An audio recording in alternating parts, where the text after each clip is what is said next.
The theory of moral exclusion. Moral exclusion occurs when individuals or groups are perceived to be outside of the boundary to which moral values, rules, and considerations of fairness apply. Those who are excluded are often harmed because they are seen as nonentities, expendable, or undeserving. In fact, moral exclusion is perceived to be not only acceptable, but moral and just when used to harm those in the outgroup. A good example of this is the Amish. They have an ordnung, which is a written set of behavioral rules that are agreed upon by everyone in the community. If the rules are broken, the person is ostracized or shunned from the community if they fail to repent. The ordnung covers every aspect of their lives to include explicit dress codes. The outgroup is referred to as the world or the English and are considered to be immoral and reprehensible.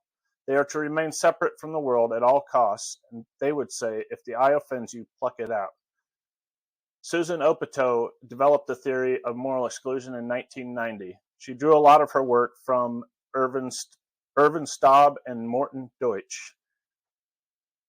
Irvin Staub appears to be the first one to coin the term in 1987. And what is moral exclusion? Moral exclusion includes the following: violations of human rights, political repression, religious inquisitions, slavery, and genocide. The other is the person who is excluded. They are seen as the plague or as a threat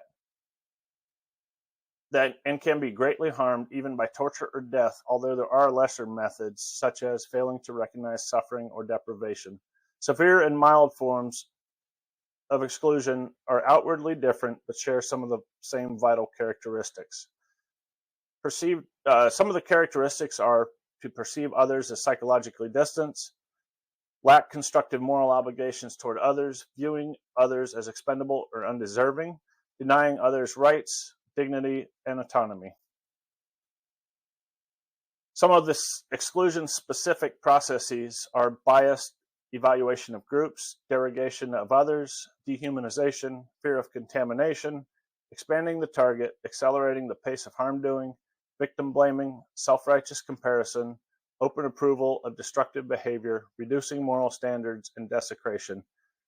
Some of the ordinary processes are groupthink, transcendent ideologies, de-individuation, moral engulfment, psychological distance, condescension, technical orientation, double standards, unflattering comparisons, euphemisms, displacing responsibility and diffusing responsibility, normalizing and glorifying violence, concealing the effects of harmful behavior, and temporal containment of harm doing.